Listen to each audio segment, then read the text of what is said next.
बिस्मिल्लाहिर्रहमानिर्रहीम। अस्सलाम वालेकुम अज़ीज़ तलबा व तालबात।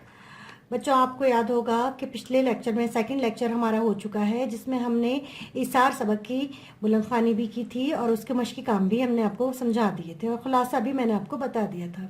आज बच्चों हम शुरू कर रहे हैं अपना तीसरा लेक्चर और उसमें हम पढ़ रहे हैं मुझे मेरे दोस्तों से बचाओ। ये हमारे सबक का नाम है और इसके मुसन्निफ़ हैं सज्जाद हैदर यल्दरम। हम यहाँ पे सज्जाद हैदर यल्दरम का तारुफ पढ़ेंगे पहले थोड़ा सा, फिर उसके बाद हम इसका खुलासा बयान करेंगे। सज्जाद हैदर यल्दरम जो है वो 1880 में एक मोअज़्ज़ज़ घराने सैयद घराने में पैदा हुए। वालिद जो थे वो उनके पुलिस महकमे में थे। इब्तदाई तालीम अपने वालिद से उन्होंने हासिल की, फिर मैट्रिक बनारस के एक स्कूल से किया और फिर MAO कॉलेज से अलीगढ़ से BA पास किया। तालिब इल्मी के ज़माने से ही उन्हें जो है एक मज़मून निगार की हैसियत से वो मशहूर हो गए थे। वो उर्दू, अरबी, फ़ारसी, तुर्की और अंग्रेज़ी ज़बानें बखूबी जानते थे और उर्दू नसर में एक ख़ास तर्ज़ तहरीर के बानी थे, जिसे अदब लतीफ़ कहा गया है। इनके मकालों में मौसीकी की कैफियत होती है, जिससे तहरीर में दिलकशी और लुत्फ़ पैदा हो जाता है। इनके किरदार जीते जागते इंसान नहीं बल्कि तख़य्युली दुनिया के इंसान हैं, जिनका हकीकत में कोई वजूद नहीं। यल्दरम ने 1943 में वफ़ात पाई। तो ये था सज्जाद हैदर यल्दरम का तारुफ। अब हम इस सबक का जिसमें वो अपने दोस्तों से बचने की एक तदबीर सोचते हैं कि मैं किस तरह से अपने दोस्तों से बच सकता हूँ, उसका मैं आपको यहाँ पर इस सबक का खुलासा बयान करूँगी जो आपको समझना भी है और फिर इसके बाद हम लोगों ने इसके मश्की काम भी आगे करना है। तो बच्चों, इसमें मुसन्निफ जो हैं यल्दरम कहते हैं कि एक दिन मैं दिल्ली के चांदनी चौक से गुजर रहा था कि एक शख्स बड़े मौसर अंदाज से लोगों से कह रहा था कि मैं परदेसी हूँ, 7 बच्चों का बाप हूँ, अपने वतन जाना है चाहता हूँ, मगर मेरा कोई दोस्त नहीं जो मुझे घर पहुँचा दे। मुसन्निफ कहता है कि मैंने दिल में सोचा कि ये शख्स कितना खुश नसीब है जिसका कोई दोस्त नहीं है जो उसे वक्त बेवक्त परेशान करे, और ना ही उसके पास कोई ऐसे दोस्त है, मेरे जैसे दोस्त हैं जो उसे पुरानी दोस्ती का वास्ता देकर कर्ज तलब करे।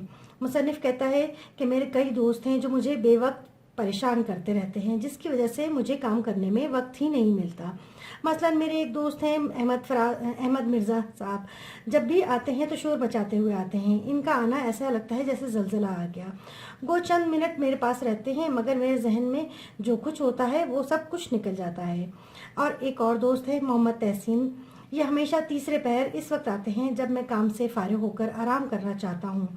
इनके पास अपने बच्चों की बीमारी के सिवा कोई और मौजू होता ही नहीं। एक और दोस्त हैं मोहम्मद शाकिर खान, वो बेहद इसरार करते हैं कि चलो मेरे गांव चलो, ताकि और फिर मैं उनके इसरार पे गांव उनके चला भी गया ताकि शहर के शोर शराबे से दूर रहकर सुकून से काम कर सकूं, मगर वहाँ एक लम्हे के लिए भी मुझे लिखने की फुर्सत ना मिल सकी। एक और दोस्त हैं, वो हैं जब भी मिलते हैं तो कहते हैं कि अरसे से मेरा जी चाहता है कि मैं आपकी दावत करूं, मगर ख्वाहिश उनकी पूरी होती ही नहीं, यानी वो मेरी दावत करते ही नहीं। एक और दोस्त हैं जो आते हैं और सवालात की बौछार कर देते हैं, मगर जब मैं जवाब देता हूं तो वो तवज्जो से सुनते नहीं। इसलिए मैं समझता हूँ कि ये फ़कीर जो है वो बड़ा खुशकिस्मत इंसान है जिसका कोई दोस्त नहीं है जो इसे बिला वजह परेशान करे और वक्त बेवक्त उसको तंग करता रहे। तो बच्चों, ये इस सबक का खुलासा था। अब हम इसके मश्की काम की तरफ आ जाते हैं, जहाँ मश्की काम में आप देख रहे हैं कि इसके सवाल जवाब मौजूद हैं। सवाल जवाब आपके पास आपके नोट्स में मौजूद हैं। आपने इनको करना सिर्फ यह है कि आपने इनको याद करना है और फिर उसके बाद इसका एक टेस्ट की तरह से आपने इसको लिखना है और मुझे भेजने हैं। हमारे पास अच्छा जी, अब हमारे पास है तो सवाल नंबर 3। इसमें है अल्फाज को जुमलों में इस तरह इस्तेमाल करें कि इनका मफहूम वाज़ेह हो जाए।